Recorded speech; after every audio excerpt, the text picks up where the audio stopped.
kind of tripped up, and I was just like, yeah, fuck it, like, we'll see where it goes. And I heard it, and I was like, this actually sounds fucking cool, because like it was actually part of the podcast that we were talking about by accident, because we didn't mean to, and we didn't know what's going on, and I was just like, oh fuck, this isn't right, like let's fix this. And then like this computer's like 7 years old, so the quality I'm getting is fair for that, but that's about it. So I actually just went ahead and hit the button, so hopefully Sweet. It's working. Alright, I'm gonna grab a water real quick, and then I know there was a way to share this on. Are you gonna do it? Because then I could host a watch party. Yeah, I believe I just did. I just didn't tag you. I should have. That would have been the smart thing to do. Let me do it right now. I actually have. I didn't know you could do a watch party via YouTube on Facebook. That's actually cool. Yeah. I didn't know you could do that. It's actually really dope. For the people that, it's like the people that don't share it themselves, they can at least like do a watch party with their friends. Oh, that's fucking cool. I mean, hey, but, whatever works. I mean, I'm still learning like every day, man. Like it's always been like something really different. And, I've been talking with a lot of fucking people, like, because I've joined several podcast groups about, questions people that, I constantly have, and just kind of like what's going on, kind of thing. And it's been really dope. People have been really nice, luckily. So the podcast says it's up. So also it's through YouTube. Okay. Yeah, it's just through YouTube. Mm-hmm. Okay, awesome. Because I know like if we wanted to share the Zoom call, we can as well, but that's up to you. Oh, we are. It's gonna share. So right now, like what I got going on is I'm using something called OBS, which is Open Broadcast System. And basically, like I'm able to create scenes to where like how I transition. So right now it's just like the wait music and us talking apparently. Which I'm about to see how this is playing, because I like to see how it's playing before I start sometimes, because it's like, oh, this looks like shit. What's going on? So yeah, I mean, it's definitely a work in progress, and at this point I'm saving up for a better rig so it can just render better for everyone. So it should be fine in the near future. Dude, this is so cool. So are you live streaming it through the page that you created, the Sig Harvest? I'm sorry? Are you gonna stream? You're gonna share it through the page that you created for Sig Harvest, or are you gonna do it through your personal profile? It's on my personal. I could throw it up on the page as well. Either or, just right. I gotta look for it. But all right, man. Let me close some doors here to make sure we don't have too much white noise, and grab a bottle of water. Go for it.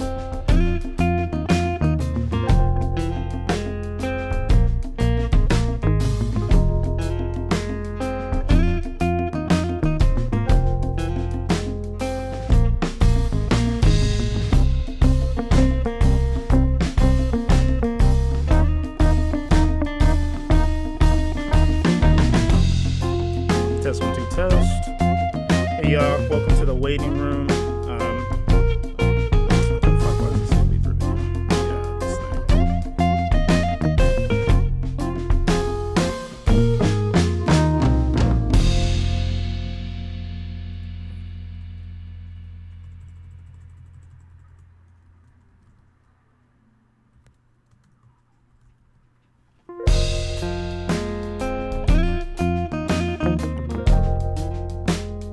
OBS is not my friend. Yeah, guys, welcome to the waiting room. Obviously, we're just chilling until we start. This is like a new thing we're doing where it's like pre-production, banter and chatter, kind of like my own mic test, and also just so if you guys want to throw stuff in the chat, I'll throw a shout out for sure. Dude, so I changed your name earlier on the episode title, and it didn't save for whatever fucking reason. So like the first like 4 minutes apparently is like me reading my episode from yesterday. So I'm just like, what the fuck? Like, dude, I swear something always goes wrong in like some weird way, and it's hilarious because it's like, come on, I just want a smooth show for once. Give me a smooth show. It's a work in progress, like you're saying, and it'll continuously get better and better, and then you find some tricks. I think the challenges are what keeps us on our toes and keeps us alive. Yeah, you're not wrong. I'm actually gonna check this out, see what's going on here. Yeah, it looks like it's running smooth now. It's weird. YouTube gives me a lot of issues too, man. Like running off this software, it's interesting half the time. It gives me like weird issues that I'm like, what do you mean? Like it doesn't explain anything. It just says error, just like typically anything else. And I'm just like, oh, okay. I guess that's just what we're doing today. So. Do you ever do like, since you're doing gaming and stuff, gaming podcasts? Do you ever do like YouTube gaming videos? Yeah. I mean, like right now, if you go on my YouTube, I have playlists of several games that I've been working on. I think I've decided to, like right now, like my YouTube gaming is going to get a little bit diluted just because I'm going to do like playthroughs of games I really care about. And that's what I'll do on YouTube, the archives forever. Because Twitch, I'm actually going to start streaming on Twitch a little bit more because I want to, what do you call it? The audience is better for Twitch and I get more followers and it's actually easier to monetize on there. And I think I can build a gaming community specifically for gaming there. Because really the podcast is giving me more traction than the gaming side of things. Especially since there's so many options, right? And like, so right now if you go, there's actually playthroughs of The Last of Us right now. And I actually just finished Final Fantasy VII Remake on there. But dude, I was pissed about that because the last chapter, I'm not sure if Sony programmed it or Square Enix, I don't know what happened, but like while I was streaming the last chapter, for some reason it told me it was a blocked screen. And it couldn't, like it was recording my like reactions via voice, but it wasn't recording like the video. So like I'm over here, like you could just hear the mic basically. So it's like dead silence up until like you hear me reacting and it's just kind of like, and I straight up told people on the mic, I'm like, hey, honestly, this episode is just fucking me like crying or just like, what the fuck? Like, this is great. Or like, oh, fuck, I'm stressed out. Like, and that's literally like all you hear. Because that whole last chapter, like, is honestly super epic and super spoiler filled. And it's honestly like something that I'm just like, oh, wow, like, this is actually what makes the game for me. So it's kind of crazy to think that like that's just kind of like where they're headed. So The Last of Us that you're covering, is it the new one that came out? So the one I'm currently doing is just the first one, and part 2 comes out in June 19th. I haven't kept up, but yeah, the first one, it was the one game that I like played multiple times because I just, I love that. Oh man, like oh gosh, I fucking love that game. Like you have no idea. Like, it's literally one of the best like experiences I've ever had, and the story of love and survival, and also what that like consequence to, you know, as anyone that knows at this point. If you haven't played it, you're living under a rock. But it's definitely one of those things where like, you know, it blew my mind. And like I actually have the reaction video for the story trailer. I did like a little breakdown of it too. And man, there's so much going on in the second one, like so much. Like, and it's crazy because it's the complete opposite. I don't know if you basically followed anything so far, because I actually released the video today talking about the story, and like some of the stuff I guessed is definitely the themes that they're gonna do. So like I'm super excited because a lot of what they're gonna focus on is the consequences of action and anger and hate, betrayal. It's like the complete opposite. So like the director Neil Druckmann and the co-director, which I forgot his name at the moment, are just at this point they're just like in a stalemate where they're like, fuck, like everyone's gonna like have these crazy physiological morals that are so divisive with the game. So people are gonna love it and people are gonna hate it, and they're content with it because that's exactly how they want it. So it's like it's gonna be fucking crazy. And then like you see it through the video, like so much anger and brutality. Dude, it's probably one of the most violent games I've seen so far, like in a long time. Like, especially like human interaction kind of thing. I'll finally have to upgrade because I don't think they're making it for a PS3 anymore. They're gonna. Yeah, you'll definitely have to get a PS4 or PS5, which looks amazing. They actually just released a tech demo, and that looks fucking sick. Like, that's out already? No. I mean, right now, well, the video, the tech demo, yeah, and I know PS5, they're waiting to announce, and like as far as like what's going on in their world, and I'm glad they because they really need to, like, their marketing, the way Sony does things is just impeccable. Like, to me personally, I'm a Sony fanboy. Like, anyone could call me that, call me a loser, whatever. Dude, But Sony fan all the way, dude. yeah, dude, like, that's what I'm about personally. And like, it's just one of those things where, like, I'm really excited to, like, see where it's not updated.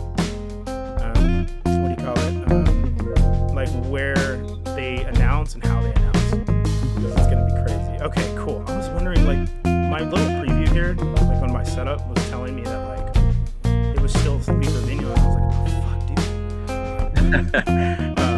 But anyway, yeah, man, like, it seems really stellar. I'm excited for the new console, just for the new games to come out. I mean, the way they're gonna run is gonna be really cool. Like, I mean, they're saying it's gonna be better than high-end computers, and I don't know how true that is, because I feel like everything goes obsolete within a month. Yeah. So it's one of those things where, like, is it gonna happen? Is it not gonna happen? So I don't know. This would have been the best time, you know, people at home could have been gaming, but it's like, do they have enough games, and is the equipment actually, the console actually ready? But I think what turned me on to PlayStation was Metal Gear Solid. I don't know if you're a fan of that game, but that, oh man, it was only available for PS, and I was like, oh, how could I keep playing this? How could I keep playing this? That's Then crazy. they fired him, right? I think they fired him from making games at his own company or something like this. Really? Man, I need to look into that, because I know the last Metal Gear I played was Snake Eater, I want to say. Snake Eater! Yeah, which was that PS2? Yeah, Was it PS2? Yeah. Yeah, so I think, because I remember playing, like, Twin Snakes, when you play as Platinum. Well, that's right, because they also had it like on GameCube and stuff like this. Dude, GameCube was legit. Fucking GameCube was, like, legit, like, one of my favorite fucking, what do you call it, consoles in history, just because how fucking amazing it is. Like, honestly, like, so many underrated games, like, on GameCube. It was honestly one of their best consoles, too, up until Switch. The Switch is fantastic. Like, I have one, too, and I'm playing, like, Octopath Traveler and stuff. That's an interesting game, but it's fucking long. Like, because you play as, like, 8 different characters, and you do, like, 8 of their stories, basically. So it's like you constantly traveling the world and seeing, like, the episodes of what they, like, their story. I'm just like, fuck. I think I've only gotten through, like, not even a quarter of the game at this point. It's fucking long. Yeah. And the cutscenes are like 5 minutes, and you're like, yeah, I'm watching a movie. Well, that, and it's like, puppy, chill. Sorry, dog is crazy.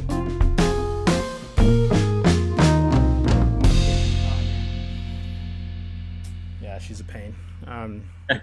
You might hear her bark every now and then, because that's just kind of how she is. They're like chihuahuas. Like, have you heard of the Chinese dogs? Which one? Pekingese. Yes. Yeah, here, let me show you. This is my newest one. He's the baby. Yo, what's up? He's a cute little puppy. What's his name? His name's Bucky. Bucky. He's a good boy. He's a pain in the ass, but he's a good boy for sure. Neat. Yeah, we're just so everyone knows, we're gonna start in about 2 minutes. Yeah, 2 minutes.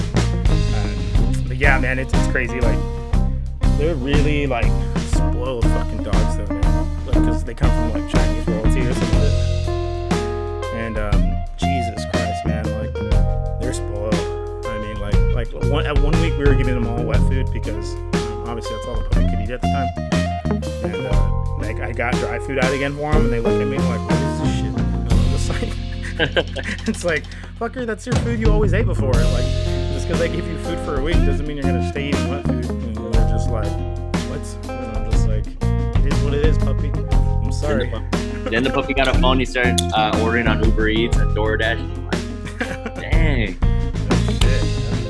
I know there's a place in San Antonio where they do dog treats for DoorDash, which is fucking cool. I don't think I've tried it yet for them specifically, because I don't know how safe it is. But it's pretty funny. Like, I thought it was hilarious.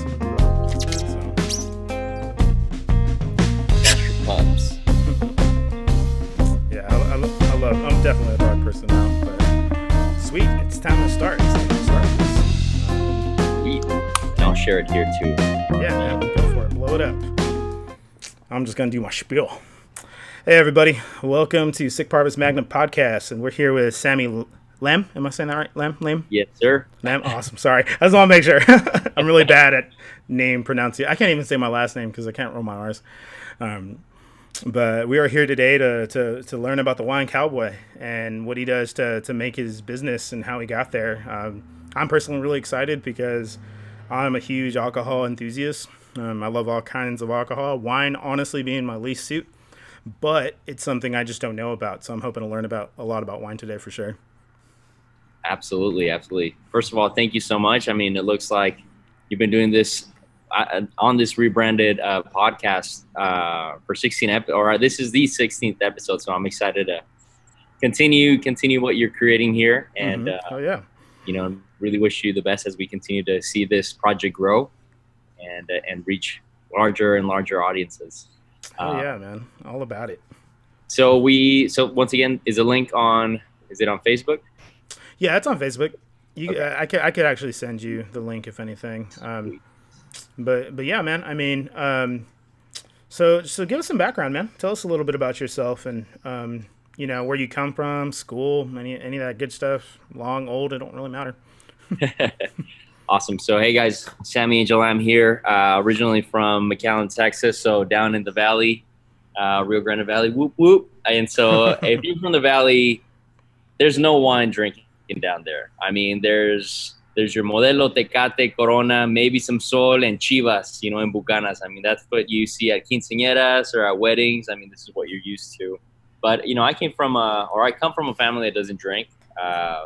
So naturally, you would have said, well, how did you jump into the world of wine? And, it wasn't until college, right? Everybody blames college for their drinking habits. But it wasn't until college that I discovered alcohol in general and the world of wine. So I quickly found the art to alcoholic beverages and what it was that made them so special rather than, just meant for having a good time. Yeah. There was something deeper in that sense. And so I'll go straight at it. I'll jump to the personal, I guess, origin story, Everyone's got one. So my mother, my parents were split up for the most part during my childhood. And so when my parents split up, we had moved, my mother and I, to San Antonio. And at that point, I think we were there for 2 years before she passed. I was about to graduate high school. So I was about to be first generation college student, trying to figure out what it was that I wanted to do with my life. My parents didn't know how to guide me in terms of what scholarships to look for, what schools to apply for. They knew that, as a Hispanic family, they wanted to be close to their kids. They wanted to support them and they wanted to see them succeed. And as one that's, so connected in this type of culture and this type of mindset, as soon as you lose your mentor, your role model, it's a big hit and you don't know where to go. And so I stayed in San Antonio. I went to Our Lady of the Lake University, and man, I'll tell you what. So I had gone there for the reason of pursuing a major in telecommunications. And they changed that as soon as I stepped foot in that door the first semester. So then I was like, all right, well, I'm going to get into music production. I actually wanted to produce music. I wanted to be next Dead Mouse, But then they canceled their music production degree halfway through the semester.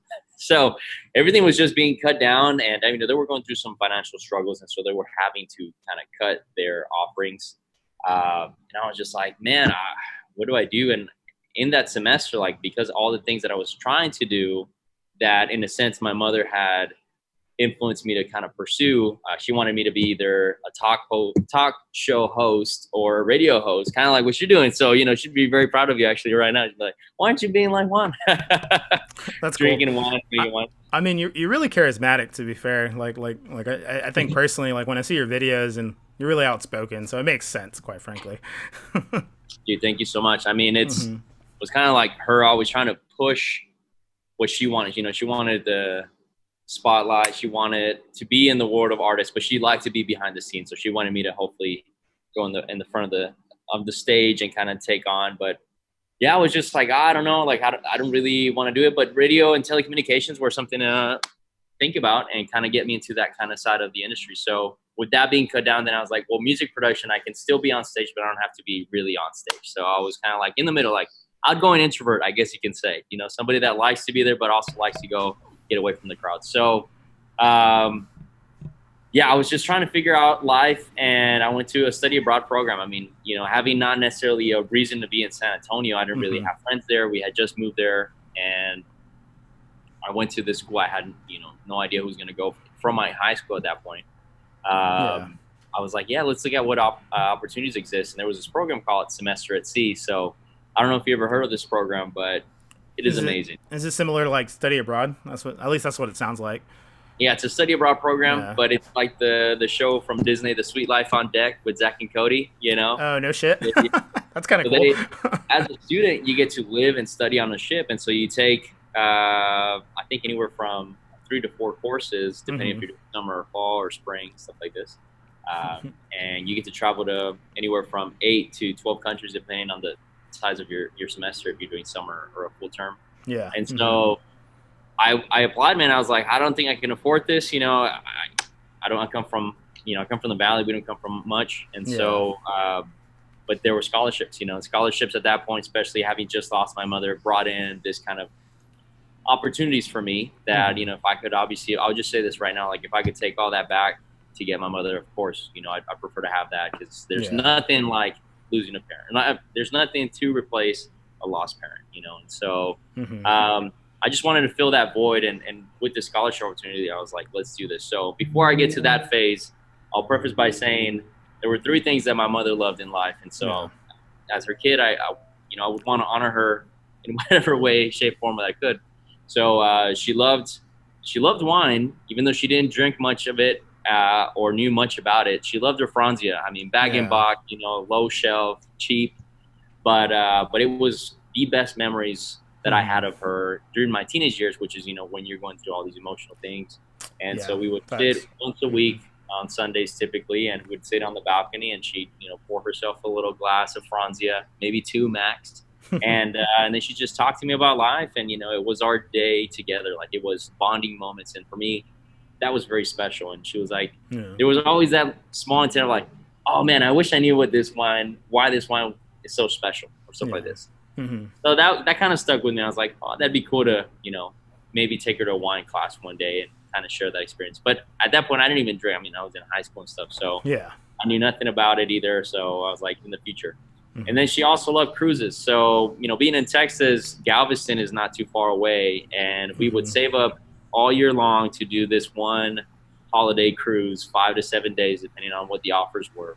And so it was like our year's worth of hard work and efforts to save up for this 1 week of vacation, and it was our greatest escape. I mean, it was the coolest thing to do. So those were, and Italian men, so I'll say she loved Italian men. Don't tell my father that, but so I was like, man, cruises, wine, and Italy, ultimately Italy. I was like, man, if I could do these things, like I would just feel so fulfilled. Like if I could honor her, it'd be, or like feel good about myself. Like I would feel so fulfilled if I was drinking a glass of wine in Italy coming off of it. And so with Semester at Sea, I was like, wow, this program could give me that opportunity. It could take me to Italy. It would make her, like, if she knew about this, she would have loved it. She would have done anything in her power to have gotten me on that ship, to have this opportunity to experience the world, even though, like, we obviously were very limited in funds. So, crazy. Semester at Sea. Sorry about that. My dog's going crazy. Oh, I don't know if you're hearing them. Like, I feel like they're being loud, but like they're playing and they never play. So it's, of course, they choose the time that I need quiet. So I apologize for that. Drinking wine too. I know, out of all times too. It's so funny. But yeah, continue. I'm sorry. Yeah, no worries. So, funny enough, Semester at Sea was offering these courses called Geography of Wine, for example, and they were teaching students about how to obviously drink responsibly, but learn about this beverage.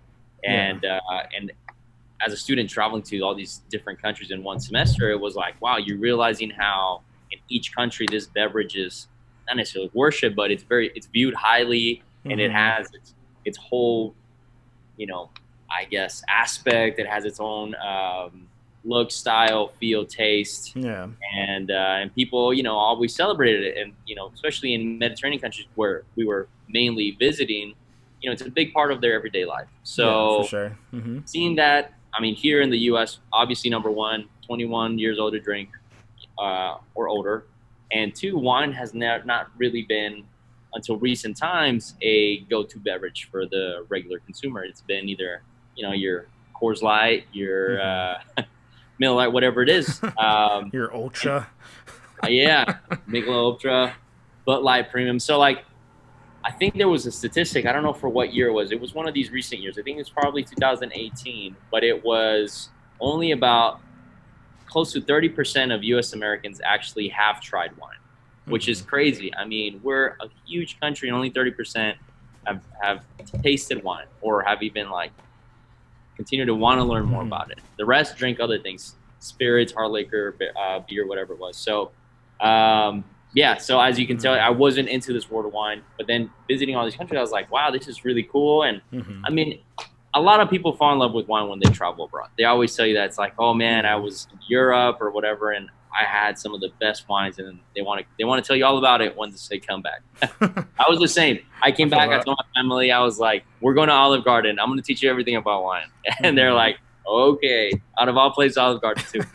Uh, They have a pretty, at least that I know of, like a huge variety. At least I don't know how it is now, but I remember visiting. They always had at least 20 to 30 bottles of something different, and yeah, absolutely. mostly I like mean, across the country. I would hope so, because I mean, I wouldn't know. yeah. No, Yeah. I haven't been in a while, but I think the last time was probably close to a year ago. And you're right. They did have a large selection of wines. They had Hmm. everyone from like your everyday. I mean, you got to think about their market. Like they're kind of like everyday fine dining, you could say, or Yeah. or everyday casual. So they have to have that kind of type of wine available for the consumer. So yeah, they have that. They have, I think they had some higher tier stuff as well. Hmm. Uh, but yeah, going on these programs, like it just opened my eyes to the world of wine and the beauty of it. I mean, they were telling Yeah. me about the five S's of wine. So the five S's, real quick, are sight, smell, sip. So, I guess you can. Well, let me go back. See, I'm very bad at this already. dude, you're Sight, good, smell, man. No pressure. I'm swirl, learning. That's all I care sip. about. Side cell, swirl, sip, and then the last one you can exchange. You can swallow or spit. Depends on if you're tasting one or if you're just ready to have a good time. Yeah. And then the swirl is very important because you want to open up the wine. You want to make sure that there's Hmm. all these aromas and flavors that are kind of bound together to really Hmm. open up in your glass, and you're able to experience that. It's living art, and you Yeah. want to get the full exposure to this art. Hmm. Uh, so yeah, man, I did this program. I realized how cool wine was. I came back to the States and I was like, man, what can I do to continue in this world? And at the time I was dating a girl that she was like, what can we build together? What would be like our dream business together? That's Yeah. a dangerous question to ask. I But mean, I was like, it's a big step, that's for sure. Like yeah, it's a huge deal. Like I feel going into business with anyone. I mean, like family, business partners. It's always a huge decision. It's a huge commitment, mind you, true. I and mean, risk for sure. where will we be 5 years from now? It's always a big question. And how will this business grow Hmm. with both of us? Because we not only are we a couple, but we're a team. We gotta Yeah. rely on each other, and it's really tough. I mean, right now I work a lot with my pops, and we've never been so far apart. Yet we've never been so close together. Like it really opening a Yeah. business with people you love is awesome, but it's also very challenging. I mean, you gotta put aside your differences and say we're in this for the end goal of making this succeed. So, Yeah. um, Hmm. this girl actually, I met her on the ship on semester at sea, Hmm. and so we ended up dating for a bit, and there was three things that she wanted to do, and it was one was like some type of interior design. The other one Okay. was like a sushi restaurant, and then the other one was like something related to wine, like a winery. And I was like, well, I know nothing about interior design. I can try to make sushi, but it's gonna end up being a poke bowl. So I was like, let's try wine. Like I took a course, especially after Hmm. you take wine's interesting. After you take a course, you start getting a little bit of confidence, and you're like, wow, like I'm pumped. I really like what's going on here. Like I'm understanding what's in my glass. Like I want to Yeah. learn. You start geeking out. And then after that, like it can either explode and then you're just spending so much money on wine, or you can just be like, that was cool. And for Yeah. me, it was the first. It was like I want to learn more as much as I can about this. So I was like, she was still in school. I was like, I will do whatever I can, go into more professional certifications of like wine, like the term sommelier. I was being one of the aspiring sommeliers in Colorado at the time. Yeah. And then she's like, cool, we'll either have a wine bar or we'll have a winery depending on what the future holds. And so I started making small batches in Colorado, and that's where Wanderlust started forming at that point. And so actually, I think I have a bottle. Give me a sec. Oh yeah, I want to check that out. That's awesome. I don't know if anyone's noticed, but that's him at Wanderlust right now, and it's fucking cool. I kind of want to ask him for a tour, but I mean, like, that building looked awesome. I remember him drawing out the schematics for it, and it looked pretty sick. That's super awesome. I'm actually really excited to see where that goes. Sweet, we're back. All right, so, let me get a little closer. Yeah, we'll talk about that tap one a little bit too. But right here, I don't know if you heard me, but I was telling everyone, like, hey guys, like look at the back while you get like have a moment, because it looks fucking cool. Like, I've never seen like a wine bar like that, and I just remember you drawing out the schematics like maybe a little over 9 months ago, and it was fucking cool. It's definitely changed a lot, you know, throughout its inception all the way to now when it's done or almost done. You know, we're so close with COVID. Everything pushed us back for sure. But you know, we're still pumping. I think the biggest things, you know, we're still going to be short staffed while we began. We're not going to have AC for a while, which sucks in Texas. Like oh the God, worst that's the worst actually. Especially like you guys are in Austin, right? We're in Austin, and we're in a building that literally faces east and west, and so you get the heat from the morning, and then the heat from the afternoon. So Jesus, we're gonna tent it up. We're gonna put some tents outside, and I mean, we've got some fans. We're gonna get some badass misters or something. Oh, you know, dude, I'm on that Craigslist day and night. Hey man, whatever it fucking takes, man. Hell yeah, all about that shit. There's so many things that go wrong every day. Like it's insane. There's like 20 punches in your face. You maybe get one back, and it's so exciting to still be here. You know, every day you wake up, you're like, I don't know how long we're gonna make it, but you gotta have this can-do attitude, this perseverance to say, you know, I believe in this concept, I believe in my team, and I'm gonna get this going. And so, but I'm sometimes surprised how I still have a smile. I agree. I 100% agree. And like, I love your energy, because like entrepreneurship, like, just so everyone knows, or I'm sure like some people know, right? The actual entrepreneurs, like, I think it's the hardest fucking thing, because really, like, if you think about it, it's just constant rejection. Yes. Until you make it. And like the constant no's, the constant obstacles, the constant startup, like, you know, let's scrap this idea, like, or hey, you don't have the permits to build that this way, and like you know what I mean? Like, I've heard so many like stories lately of people forming businesses or doing what they do, and it's so fucking cool to see them just still like excited, like, fuck yeah, we're doing this, and that's just how it goes. And you know, hats off to you, man. I mean, like, just to have the energy, I can't imagine personally, because I struggle enough to make this fucking podcast, and like, you know, to manage a business like of that viscosity sounds insane for sure. I mean, you know, you're gonna continue growing in your industry, in your category, and then at some point, you know, people are gonna be like, oh man, then you become a consultant at that point, you know, and that's where we want to get. We want to become experts in our field. Yeah, and, fuck yeah, you're doing it, man. I mean, the fact is that you're doing it, and you know, you also have the same attitude of, let's do this. We're gonna have some challenges, but we're gonna get through it, and that's what people need. It's like, don't break, you know, keep going, baby. Let's hit it. For sure. So I've got here the original packaging for what me and my then girlfriend were thinking of doing. You know, Wanderlust Wines back in Colorado back in 2014. We're making small batches. We're making wines with grapes from California, and just at home, so nothing crazy. To now, today's packaging, check that out, mini keg. So two different styles of packaging. Cool. still the same, almost the same type of brand. Is that like half a gallon? I've never seen that keg size. What is that called? This is a 2 liter. A 2 liter. That's fucking cool. So these are going to be our growlers. So we are That's on your growler? sale. Yeah, that's our growler. So we'll have some keg growlers. We'll have some regular like hydro flask style That's fucking growlers. awesome. So that's 2 liters. So it's a lot of wine and drink. But the funny thing is, like, you can actually find some hookups for these. They've got cool plugins where you can actually put different types of inert gases, CO2, nitrogen, to actually push wine. So you can make this an actual small keg. So, You know? wow. Okay, I got a whole bunch of questions after you just said that because I'm super into, obviously being from Alamo Draft House, super into beer and liquor and all that stuff.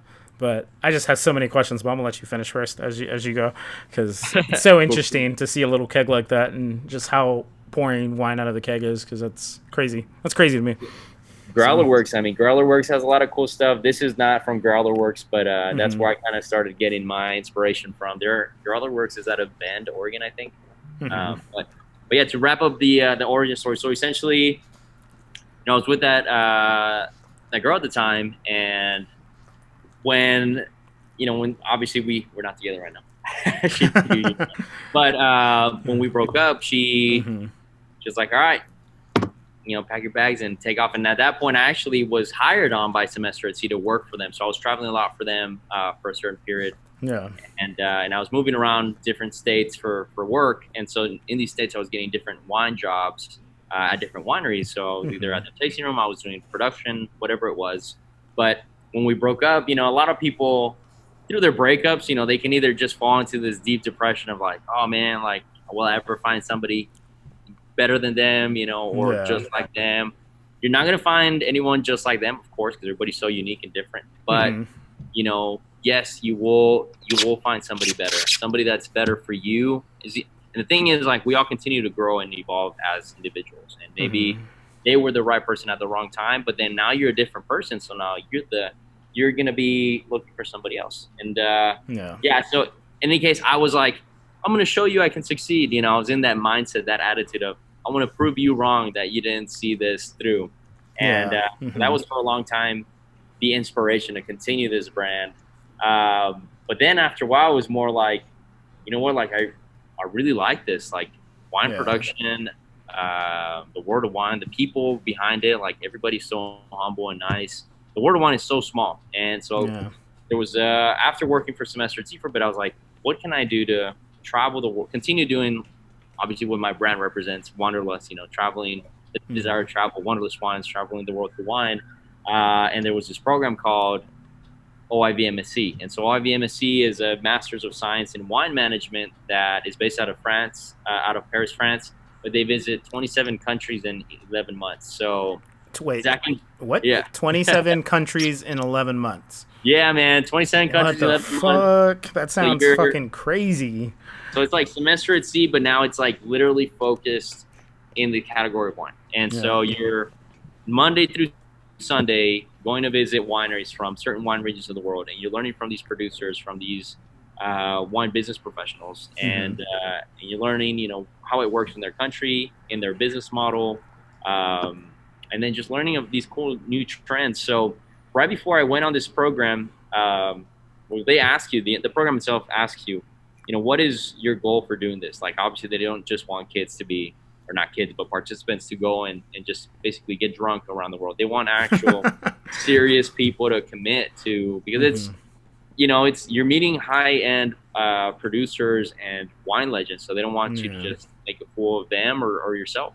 And so at that point, remember, I started this in Colorado originally, and funny, now we're in Texas, but in Colorado, my first exposure besides the wine school at that time, which was International Sommelier Guild, was volunteering and working for Infinite Monkey Theorem. So Infinite Monkey Theorem is here actually in Austin now. They got a new location in near downtown Austin, and they were one of the first pioneers for kegs or wines in kegs and in cans. And so in Colorado, you started seeing their wines in different bars on draft, and I was like, that is so cool, especially coming up in this moment in my life where I'm learning so much about wine, and I'm like just excited to try any type of wine. This was so cool. I was like, you can have 26 bottles of wine in a keg. Like you were Mm-hmm. like even right now, you were like, oh, I want to learn more about this keg deal. Like I was the same. I was like, how can I learn more about what they're doing here? How can I get Yeah. involved? So I was volunteering. I was like, you don't even have to pay me. I just want to volunteer and like you can pay me in wine, whatever it is. Pay me one. So That sounds like the best sort of payment. anybody out there listening, like honestly, there's if you want to learn Mm. about wine, there's a lot of wineries or wine businesses that would be more than happy to get your support and your help, and they'll hook it up with some wine. But That's crazy. That's awesome. I mean, it's cool to know that like the alcohol scene's like very similar. Like obviously visiting several breweries, like I feel like it's the same mentality. Like if you want to learn, if you have questions, like they're very open to that communication and the link to support them too, mind you. And like it's really cool to hear and refreshing because I feel like a lot of people think wine could be almost snobby and like high class and shit like that. But like you're like almost one of the most down earth people right now. Like it's fucking cool to see and hear. You know what I mean? It's really refreshing to like. I feel like that's the perception it gets sometimes. You know what I mean? I mean, you haven't seen me, but I've been having pinkies up this whole time, so I am a little. I'm just kidding. Right, pinky up the whole time. Just pinky up. I think there's a canned wine that their slogan or their tagline is "Pinkies Down," which is pretty cool. That So actually is cool. It's like a huge statement. Like oh, that's awesome. I like that. they're Underwood, and I'll get to them in a bit. But Hmm. Monkey Theorem was doing something so cool at the time. They were doing wine in very alternative and innovative packaging that was definitely catching my eye. Colorado, obviously known for craft breweries at that point, probably still kind of is. Obviously, Coors is over there. That's not a craft brewery, but still for Yeah. breweries. So like seeing this, I was just like, this is so cool. And then the vibe that they had was at that location was killer. I mean, they were in the warehouse district. They had these really cool parties, and everyone, no matter their background, was drinking wine. And this was so cool because after traveling the world, it was like, wow, I can replicate this here. Hmm. Whereas everywhere in the States where, I was traveling for work, everything was uptight, everything was snobby. Yeah. And there's this kind of interesting phase where, this is an exclusive Hmm. Sammy opinion here. So I hope I don't get quoted later. But there's this phase that people go through when they're learning about wine that they start like really diving into the books or into the knowledge of wine. And they Hmm. start like, they get really snobby about it. They get really uptight Yeah. about it. They're like, oh no, you gotta hold your glass like this. Like, oh no, this is this. Oh, so they're like, This is hold how on, you twirl. yeah, take it back, slow down. Like, why are we all in this? Because we want to experience wine, want to have a good time, Yeah. and we want to share. So wine, in my opinion, just like beer and many other beverages, wine has been the beverage that allowed me to share experiences with others. It allowed me to connect on deeper levels with Uh-huh. other. Beer, it's very chill. You got that cold brew coming in, you've got it, and then Yeah. you're just hanging with the boys or the girls on a nice weekend.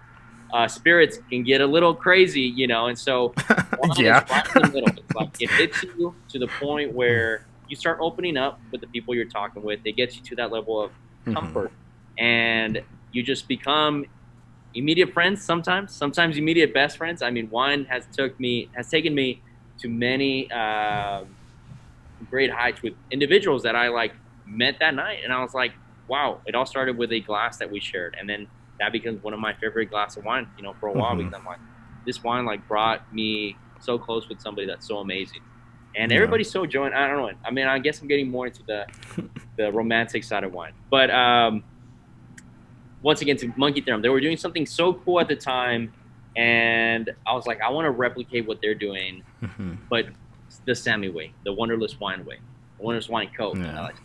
So when I went on this program, the instructor or the director was saying, "What is your purpose?" And I said, "I want to travel the world to see what they're using for alternative and innovative packaging." And Hmm. so bag and box is very popular here.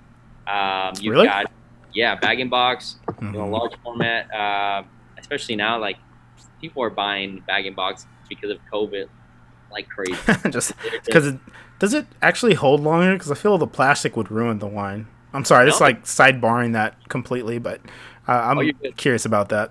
It will. I mean, it will hold it fresh for a while, way more than if you were to open a bottle, of course. So when Huh. you open a bottle, you already introduce it to oxygen. So you've got a wine that is dying essentially. So you got to catch it while it's still alive and drink it. But in a Yeah. bag and box situation, you have a wine that's in a sealed plastic bag, and there's no oxygen or no air going in. It's actually, you're taking out any type of air because when you're pressing it, it's decompressing the bag, just shrinking it, making it really small. So no inert Oh. gas, but the plastic is porous to some extent, so it will go bad after a Yeah. while.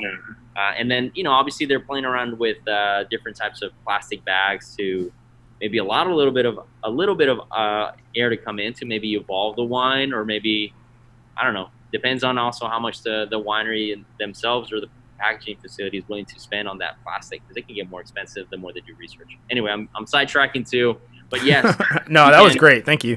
you can store wine for a long time in bag and box, and Hmm. a lot of people will say, well, this one can last 3 to 4 weeks, this one can last 2 months, this one can last 3 months, and then Yeah. once you open it, so the same with kegs. It's like, if you tap it around 3 months, typically I would say. If it's untapped, around Damn. 6 months, That's it should stellar. maintain its prime freshness. Yeah. But even then, it's like you want to push that. You want to make sure that that's going.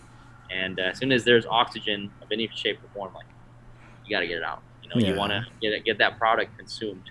Um, it'll start spoiling over time. So he No, was for asking, sure. if you're gonna join this program to learn about alternative innovative packaging. I was like, yes, and I want to see what people around the world are doing, so that I can bring something unique, something that I can gather these ideas and concepts from, and then create something new and fresh here in the States. Hmm. Kind of what Starbucks did. He went to Italy. We really didn't invent anything new, but he brought an experience to the American consumers, and now everywhere around the world.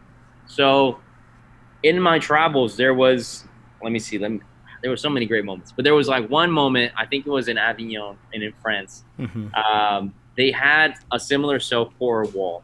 And at this point, like, I already knew, like I said, of wines on tap. They didn't have wine on tap there, but they had beer on tap. Yeah. And they had these self pour tablets. And so people were going up to the cashier. They would get a prepaid card, kind of like a Peter Piper pizza or Yeah. Mr. Gaddy's or whatever it is. And they were basically putting 10, 20, 30 euros into it, and then they basically given the freedom to drink at their own pace. And that was honestly the first, like, wow, this is so cool. I'm giving full autonomy to serve my own drink. There's nobody behind the bar that tells me what I should or should not be buying. I just feel more in power, Huh. and I get to That's feel fair. like I'm learning about the beverage throughout it. Maybe in the beginning, while I'm Hmm. actually like paying attention and fully sober.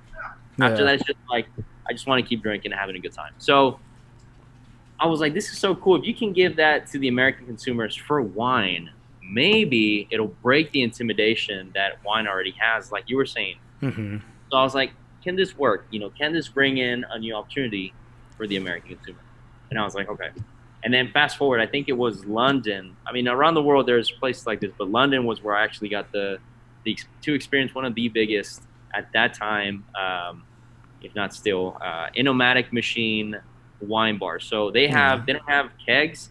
They have these machines that will go into your bottle with a straw, and they'll siphon small pores. Oh, I've It'll seen those at HEB, I believe. Right? Yeah, Yeah. I haven't seen them at HB, but maybe. I mean, they're Yeah. definitely gaining popularity. I think Whole Foods tried it for a while.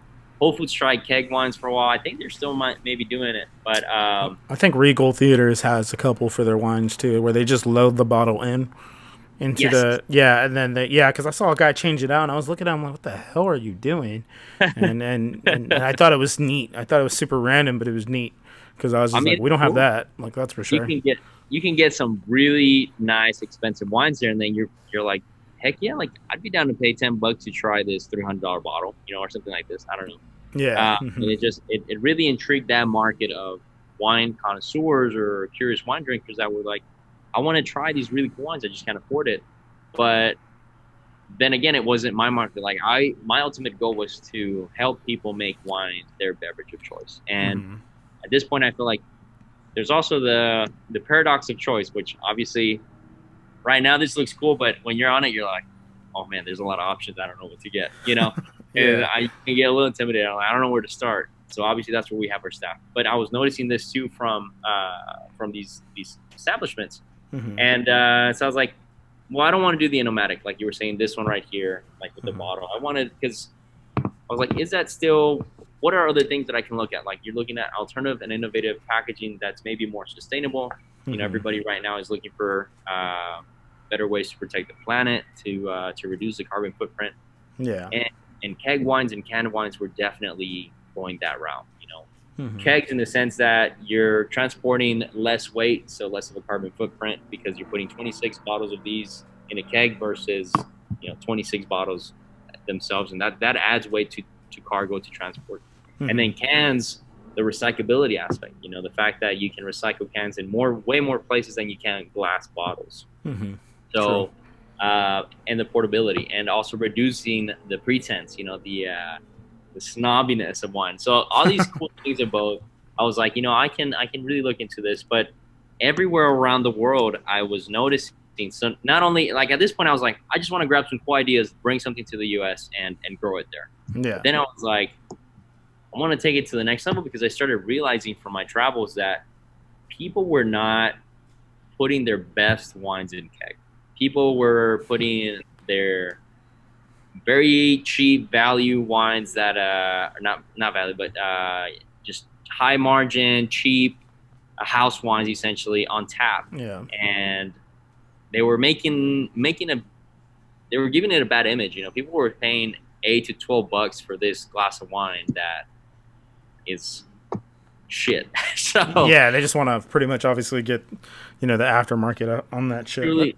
truly chasing the dollar. And so I Hmm. was like, no, like that is you're just riding the trend, but you're not making it grow. You're just gonna make it stagnate at some point. It's just gonna get stuck, and people are not gonna believe in it because they're gonna see that you were just in it for the money, and you Yeah. weren't in it to actually bring value to the customer.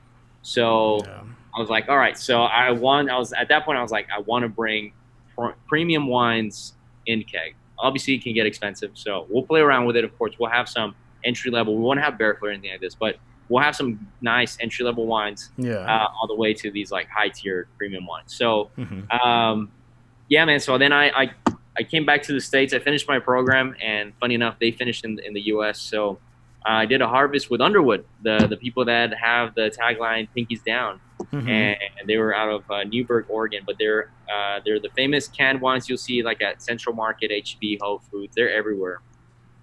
They're very popular with the millennial market. I mean, they're so trendy. Hmm. They look great on Instagram posts. So they offered me an opportunity to do a harvest internship with them. Awesome. And after that, I got hooked, and I was like, I just want to keep traveling the world to make wine. Like the world of wine can get really exciting. You can continue to travel the world if it's like with breweries. Unfortunately, like breweries, there's not a harvest per se because you can buy materials, you can buy ingredients, and you Yeah. can make batches ongoing. But Hmm. with wine, it's like it's once a year, or it depends on your hemisphere. It's once a year, and then if you finish your harvest year, you can go to the other hemisphere or prepare for the next hemisphere's harvest, Hmm. or you can kind of spread your harvest internships or jobs depending on this place is harvesting at this point, then I'm jumping here because it's getting hotter or warmer or whatever it is, or cooler, et cetera, et cetera. Yeah. uh, so I wanted to live that life, the nomad life, the traveler's life, and living out of a van, living out of your backpack. But my dad was like, obviously you're here, he's still here. He slapped me. He's like, bloop, bloop. He slapped me virtually, COVID, 6 feet apart. No, but he was like, man, in Mexican years, bro, like at this point, I think I was 20, what is it, 27, 26, 27, Yeah. 27. And he's like, you're 27 years old. You've seen the world. You've tasted so many wines. But in Mexican years, that's it, bro. Like, you're done. No kids, no wife, no career, no house. Like, what are you doing? I was like, Dad, it's called being a millennial. And he's like, okay, you and your big words. And I was like, no, I'm just like, I have different values or different ways of seeing life Yeah. than you have. And so he's like, look, your mom's not here, and I don't know how long I'm going to be here. And I just want to see you succeed. I just want to see you make it in life. And he's like, obviously, we had our differences in life. And, I wasn't there in many situations, but this Hmm. is the moment for me to be there for you with whatever I can. Like, I Yeah. don't have, he works He works at Walmart. Hopefully now he's gonna work at Wanderlust Wine Company. But he works at Walmart and stock. I mean, stocking. You know, and so it's just we really don't come from much. And how we were able to finance this, and this is a big question. It's like people are like, "Well, I had this great idea, but I don't know how to finance it." Yeah. Like, guys, I have lived my whole life looking for help from others. You know, there is money out there. There is money. You got to tell your story. You got to have a good story. You got to have a good idea. You got to be able to face the music and face the criticism from others. Like you were saying, entrepreneurship is all about getting rejected many, many times. And that shit will break you. It can break you. There's many nights where I've been like crying in bed. I'm like, that's it. Like I don't know what I'm fucking doing, you know, and it really breaks you down.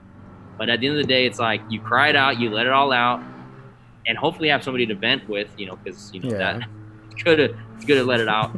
But you got to keep going. You never stop. And that's been my biggest advice that's given to me. I have a really good buddy that, you know, we typically, I missed it today, actually. I slept on it. But he always told me, don't give up. Just don't give up.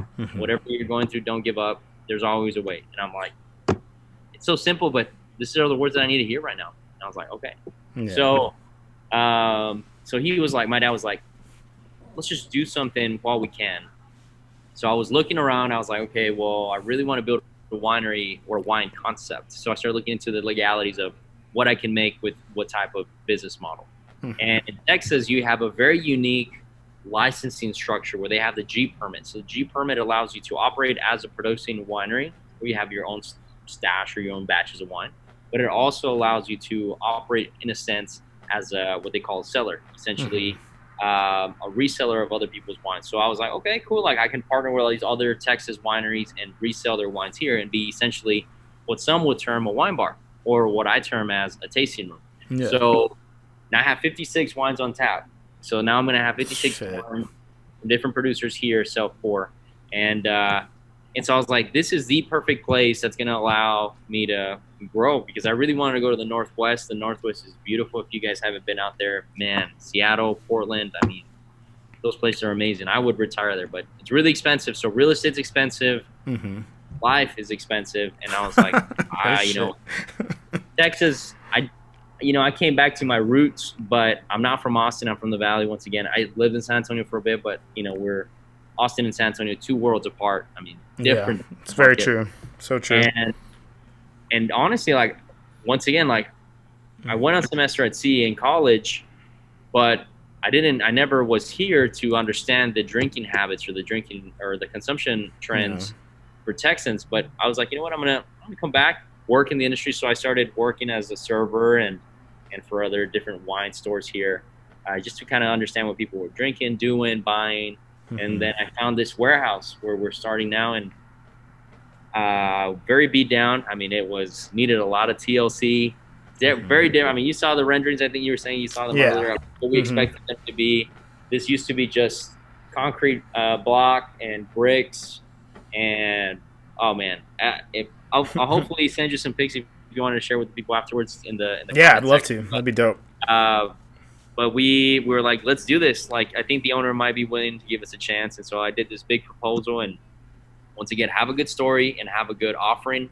Always think, if you're negotiating, like a lot of people say, like, always, you know, beat your opponent or, you know, take advantage, get the highest benefit. It's like, there's some truth to that, of course, right? In like just the truth of competition. But I've always believed that you got to be fair. You got to be fair. You got to find a situation that, as my friend says, it's a win-win and allows people to feel confident in the deal and in you as an individual, because they're going to be partnered with you even though they're on the other side of the negotiation. So you got to be clear about your intent. You got to be honest. You got to be also fair, in my opinion. And that's, I think, been to my benefit, to my success, because I'm like, I'm here to make this grow and I want to make you a part of it.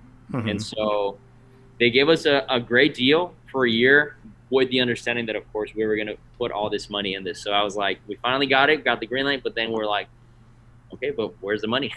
So, you know, I was like, all right, just give me basically 3 months. I told him, I was like, give me 3 months to figure out everything, because I won't know until I start diving into the permits. I start diving into the SBA loans, and I won't know unless I'm actually doing it. Like, people won't take you serious if you're not taking already serious steps. So I had a Yeah. lot to lose, and the banks would know this, and I was like, okay, I can't stop now. So those were the nights where I was like, oh my God, what am I doing? Like, is this really worth it? It's always Mm-hmm. been about a leap of faith. A lot of people have fear to get to their next step. Yeah. You just gotta jump. You gotta take that jump. But so going back to like how did I finance this? So of course my mother passed away, and she left a small amount from her life insurance policy, just enough, and I would say not even enough to make the down payment for the SBA loan. So on top of that, I still had to supplement with my two side hustles, Ubering and lifting on the side, my other full time, and while still working on this. Yeah. So we were able to get that down payment for the SBA. And the SBA loan, guys, I highly recommend it, but it is a pain. There are so many things to do for that. Just like right now, like anybody that's listening that has jumped on an entrepreneurship endeavor Yeah. and are struggling because of COVID, and they're trying to get money from the government right now, you can understand and right now, like, they haven't even gone to the extent of paperwork that they normally would for, SBA loans. But I think That's at some crazy. point, so yeah, so barely made it for a down payment for the SBA loan, and it was like, okay, but at this point, because we're barely making it, it's like you meet that minimum payment. All right, brother, I'll see you soon. You meet Mm-hmm. that minimum payment, like, you've got to risk it all, and you're still not guaranteed that they're going to give you that loan. So it's scary. It's always scary, right? You got to take these risks. These are big risks, but you got to believe in it. You got to keep going. And we were on those final days of basically investing that down payment to the business, and we're like, so what's the deal? And Yeah. they're like, well, there's some delays. So we got delayed a month and a half, and we closed our SBA loan on New Year's Eve. Oh, shit. The best New Year's Eve of my life, I because bet. we Shit. were supposed to close, like, I think I'd say like a month and a half. So I think it was like, shit, what was it, like mid-November that we're Mm-hmm. supposed to close. And yeah, it delayed until the end of the year. But yeah, man, we got through that part, and that was just the beginning journey, or the beginning part of our adventure. And then after that, it was just, like I said, 10 punches to the Mm-hmm. face, you swing one back, and you just keep going. And so now construction is the craziest part of, any brick and mortar business, because because everything goes wrong. And I know about that. That's for sure. dude, man, I think I'll get my first. I'll start letting it out for you guys. I think I'll get my first signs of gray hair soon. But we're slowly making progress, and Yeah.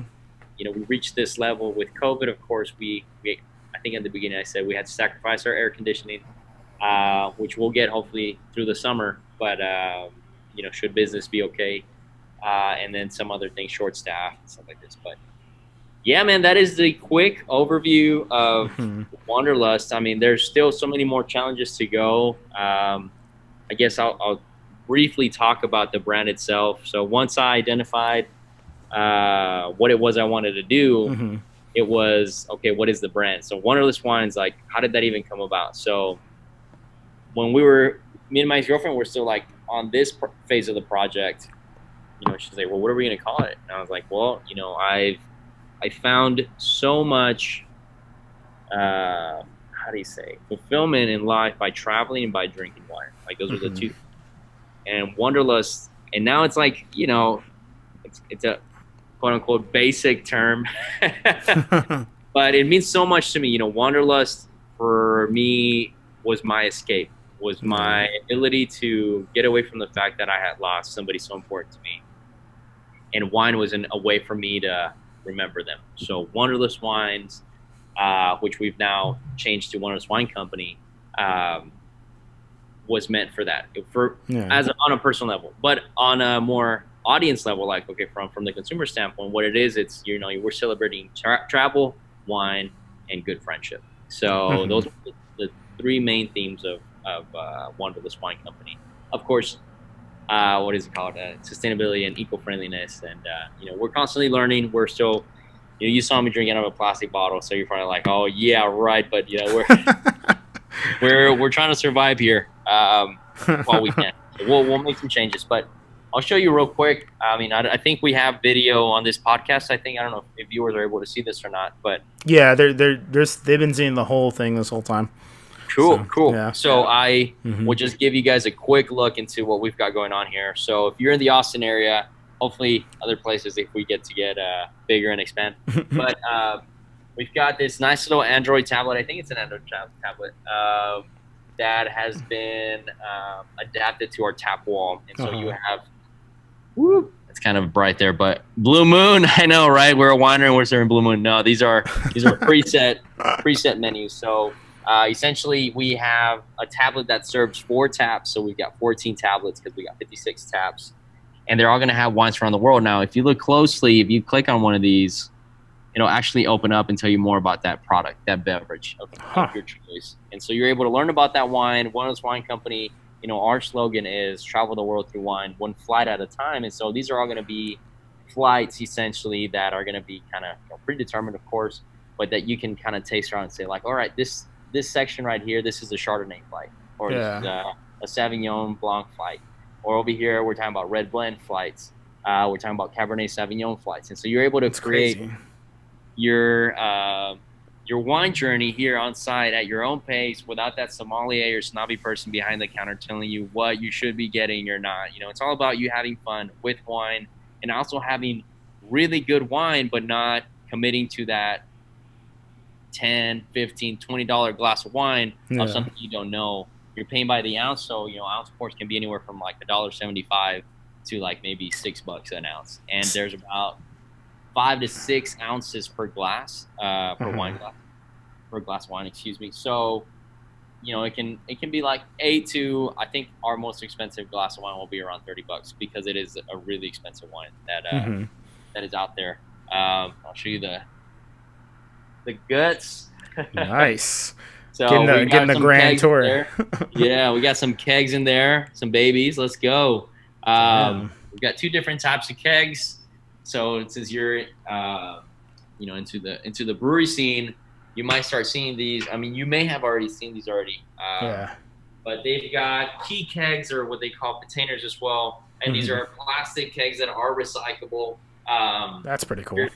Your state will actually kind of determine how recyclable they are because there's certain things on there that might not be recyclable. So ultimately, I would prefer to have the full stainless steel keg. However, especially for international producers, it's not very easy to ship their wines in stainless steel kegs because it's so expensive. Like those kegs are probably, I think, like they're usually $100, $150. Damn. And it's half.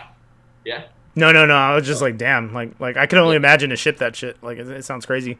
And you won't get it back. So no shit.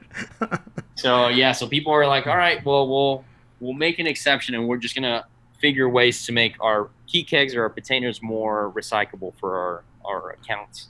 I think I have my other keg out there, but yeah, essentially, Wanderlust Wine Company has now evolved to essentially be Austin's or even Texas go-to spot for wine education, for wine appreciation, and wine fun. We're serious about having fun. And so, yeah, man, that is a quick overview. We'll have a lot of cool stuff here. Hopefully, once things lift and the bans are no longer in place. And this is a big facility. I could definitely give you a quick tour as well, but definitely prefer to have you on site and show you the place. We have a food truck outside. We're pet friendly. We're literally in the heart of downtown. So with that, awesome. The biggest things in our business model were the fact that I wanted to become one of the biggest influential players when it comes to keg wine. Like I really wanted to make it the go-to format for people. And I was like, man, with this location, like we're going to be the go-to for any tourism that goes through Austin. And as you may know, like I don't know if you know, but the Hill Country, which is the wine region just an hour from here, is the second most visited wine region after Napa in California. But now because we have that quality of wine, but because we know how to party, and people know that, and so they come to Austin or they come to San Antonio, and they Yeah. go up to the hill country, right? It's kind of like a little. They got to drive west, but with that, I was like, man, if I Austin, I think I don't know. Correct me if I'm wrong, but I think has more of that party scene. It has more of that just alcohol culture Hmm. than anywhere else in Texas. I don't know. Maybe compared to San Antonio, for sure, I would think you got the Yeah. Riverwalk, you got certain areas, but Austin, I mean, you got Sixth Street, you got Rainy Street, you got East Six, you got West Six. I mean, there's like alcohol everywhere. You're probably stumbling on an alcoholic beverage every now and then. So I was like, I'm going to be essentially for wine tourism, the face. I'll be an ambassador for the Hill Yeah. Country. So with these wineries, not all of them are going to be Texas, but most Hmm. of these will have a Texas wine on them, That's and fucking cool. people can travel the world through wine, right? Once again, they can travel the world through wine, through their glass, or through their flight, and essentially this could be their starting or stopping point as they go in or out of the hill country. So, um, yeah, man,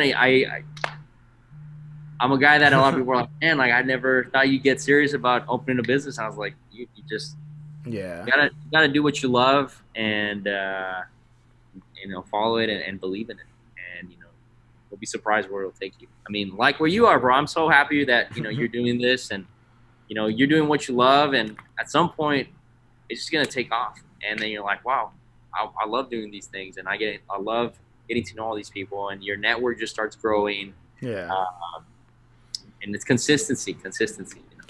No, no, you're not wrong. I mean, like, what's crazy is like someone actually asked in like one of the podcast communities that I'm a part of, like, hey, like, what's the best thing about the podcast? And I'm like, honestly, like, I think it's just having fun. I mean, like at the end Yeah, of the day, like I sit here and I'm social in a safe zone, mind you, considering the circumstances. But also, I'm learning so much shit like from different people. I mean, I've had authors, chefs, last night I had someone who's on keto that lost 80 pounds. And I'm just learning different things that like either I'm interested in or never really knew of or starting to get an interest in. And like, yeah, it's been really cool. And like, honestly, like, it's really cool to have listeners like tuning in right now. I really appreciate it. I think this is the highest average watch time I've had in a long time. So like, it's fucking cool. And that gives me like such a big boost whether I have one viewer or not. Like honestly, it just takes one person to really make my day. Because I think the other day too, like I went from 54 subs to 59. I don't even know where they came from, and like that made me super stoked because I'm just like, that's badass. Like it's not necessarily validating, but it's really cool to have someone support just something I enjoy doing. You know what I mean? It's not necessarily something I need, but like I value it so much because it's fun, man. It's one of those things, and that's what I like about what you're doing, man. Like again, like being a huge alcohol enthusiast. Like I remember like starting out in Laredo, Texas, and I became the general manager there, and we were just like, how are we gonna make like Laredo like the craft beer scene? Like how are we gonna make this better? And like we got innovative, and we did different things, and we kind of stretched it in Laredo as much as we possibly could up until I had to move, obviously. And now we were just trendsetters down there, and I was fucking great. And like to hear you strive to do something I've never even heard of, like the fact that this is all self pour, right? You said, and they could get flights and it'll just dispense. yes, these God, are we have a few that's that are so normal. fucking cool. Absolutely. Like that's something so innovative and different, and like I'm excited to go check that place out because I'm not even a wine person, but like it's really cool to see passion, and that's what drives this show more than anything. Like passionate people that I want to spread their success and like what they've done because that inspires the fuck out of me. Like seriously, you know what I mean? Like Yeah, honestly, like I didn't even know what this podcast was gonna be. It was just a guy on a microphone, shooting the shit with someone. Essentially, was what the game was gonna be. But then it became like these stories that I'm just like, man, I used to work with you, and now you're writing or you fucking released an album, yeah, and like, and that's just kind of like how this story has gone, and like hearing their processes, their thoughts, and it enlightens me to like think about different ways of how I process stuff, and it's been awesome, man. I ain't gonna lie, I'm very excited. Like I have a stacked week.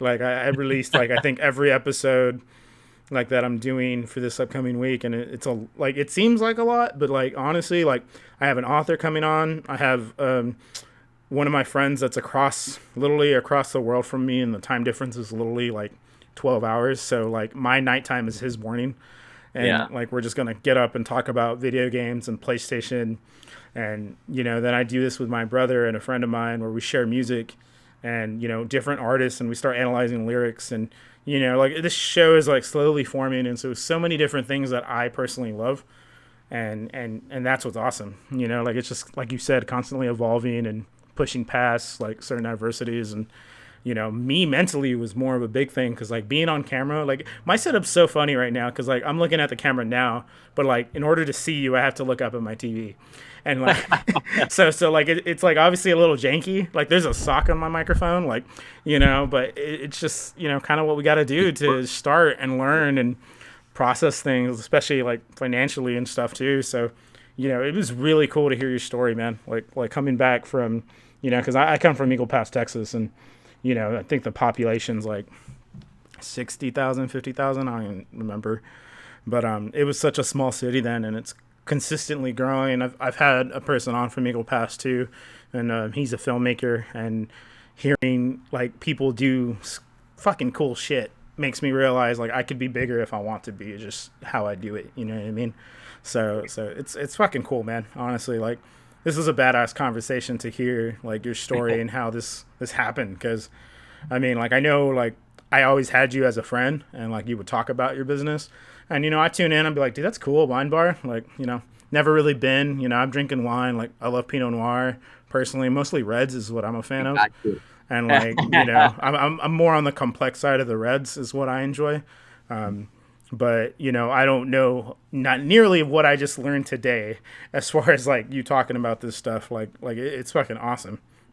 Definitely look forward to supporting you, and when we open up I'm gonna definitely hit you up for sure. For sure. We definitely have some Pinot Noirs in here, so we got you taken care of. Fuck and yeah. I'll say from this side of the things, to kind of also reaffirm your efforts, and kind of like let you know that you are making a difference. And because people, I see myself as a simple guy. Simple guy, I'll just say that.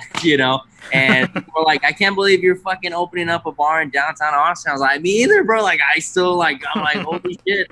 But I'm doing it. And every day you're like, wow, like I am the guy I want to be. I just got to make an effort to be that person, right? And but then it's like it's opportunities like this, where one, of course, like you and we were friends on Facebook, but now, and I wish we were drinking wine, because that'd be dope. I would have plugged in wine and been like, and with wine we create an even deeper connection. But like this just allowed us to learn so much about each other within an hour. And for a lot of people in the entrepreneurship level or realm right now, they are going through so much, and sometimes they just need to hear it come out of their mouth, their story, to psychologically or subconsciously go back and say, that's why I'm doing this. That's right. So you're an unsung hero, bro. Like you don't even know this. You should change. You should keep the name, but you should maybe, adapt it in Latin, like unsung hero, because essentially you're allowing individuals like myself to express their story, to tell their story and express themselves, which sometimes can get a little tough because they just they don't feel confident or comfortable with the people that they're constantly surrounding themselves with to tell their story, or these people have already heard it. They're ready to tell it from a different angle or from a deeper angle. I don't know, whatever it is that you're constantly evolving once again. And so I say thank you, man. I mean, this is so cool for me to let people understand what it took to get here. And obviously this is the abridged version. This is this quick summary. This is the 1 hour tour of the life of a wino. But it's essentially it's like never forget your roots, why you're doing things. You've got to have a purpose, and you got to love what you do to continue on the entrepreneurship route. And things are challenging, things are tough, and things will never, I wouldn't say never, but things will more than likely not go as planned. But you just got to adapt with the times. And so the funniest thing, and the same friend that I keep referencing, Casey, he's like, man, I think you're going to have, if you write a book, he's like, I think you're going to have an interesting title and subtitle. It's like entrepreneurship, or like a startup that launched during the world pandemic. You know, it's like not only Yeah, is it that's a true. startup That's where you're very like true. going through the challenges, but now Hmm.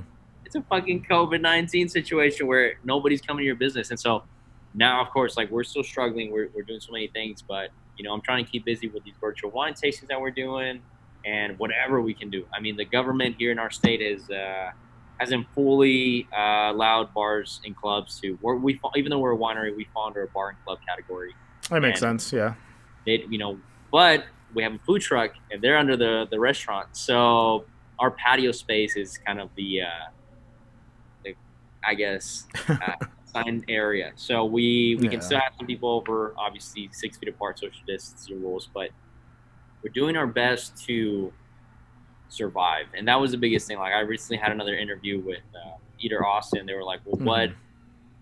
what's your mentality right now?" It's like I have to reinvent myself on a daily basis, and I Yeah. still have another part-time job because this is now before I started this full or before I like really got into the heart of construction, I was having two full-time jobs. I was having Yeah. full-time at this place called Vine Val. We do wine storage, and then full-time here, and so it was like bags under my eyes, guys, and they're gonna keep growing. Um, but right now, they just supplement something, part time Yeah. here and there, and then virtual wine tasting. So there is hope, y'all. There is hope. Hopefully, at the end of this month, things will finally come back. I mean, I don't think life will be normal ever again. I think it's going to be interesting. I was talking to Yeah. somebody from a hugging culture, and they're like, man, like nobody wants to hug anymore. It's crazy. Like you want to go in for the hug, but everybody's awkward about it. And so like now with self pour, for example, Yeah. self That makes pour sense. kick ass concept. People pour their own glass of wine, but that means people touch all the tap handles. So Yeah. we're gonna have sanitized wipes and stuff like this. So it's like there's always a challenge. You got to find a solution and make people feel happy and comfortable. And yeah, dude, I think the world's gonna be different for everybody. We're in a movie. It's fine. Yeah, it's definitely a crazy time, and I appreciate that, man. I mean, like honestly, like this show, like I feel like grows more every day as far as like what I think of it and what I want to do with it, and it's really cool to hear appreciation from someone that is doing huge things just like everyone else before this show, and I appreciate it definitely more than and it's definitely awesome because like again, sic parvis magna, dude, like greatness from small beginnings, and like that's such a big deal to me, and hearing people's stories, and I appreciate it for sure. Like hell yeah, man. I can't wait to visit and talk wine with you for sure. I got to hear it from you when I go down there. Yes, sir. Yes, sir. Well, thank you so much. And I kind of look like Forrest Gump right now, so I'll say I just feel like running. You just gotta keep going. They didn't stop. He didn't stop, and then after that, people are following him. Yeah, He that's had true. an instinct and he ran with it. And so, yeah, dude, I thank you so much for the opportunity. Hmm. Thank you guys that watched. I'll definitely share this with our channels in case people want to get to learn more about the origin behind Wanderlust Wine Company, and obviously learn about your podcast and check y'all out. People, y'all like and subscribe and follow right here or somewhere right here. Yeah, no, for sure. uh, Um, yeah, I mean, well, thanks everyone for watching. I mean, this has been really great. I love. We definitely got to bring you back on for a recap or when you open and do like a celebration party or something, man. I'll. we'll call it a recap nightcap, and we'll close the doors and then we'll just drink Oh until hell yeah. it'll be one of those drunk history moments, where it's like I'm gonna tell you a story. So Yes, yeah, that we'll has to happen because honestly, that sounds amazing. Like, gotta have a designated videographer, a DV. oh no shit, that'll be bad. I've already gotten a little drunk on this show, and I just need to watch my whiskey next time. That's for sure. But Yeah. for sure, thank you so much, everyone. Obviously, like, share, subscribe. All my info is on the bottom. Once I update this video, I'm gonna have every link of Sammy's business, so you guys can check it out for yourself. Like and follow him. If you guys like what you heard, feel free next time to ask questions themselves. It's not just me about doing all the talking. We've interacted with plenty of people before, and just know that like it looks like everyone was definitely listening as far as like what was going on with your story, because it was super interesting, and I still have so many questions. So, but we'll save that for another day for sure. But thank you so much, guys. I appreciate you, and be safe. Yeah. Alrighty, y'all. Later. Oh, sorry about that. I got a call there. It's all good. But Later, y'all. it like logged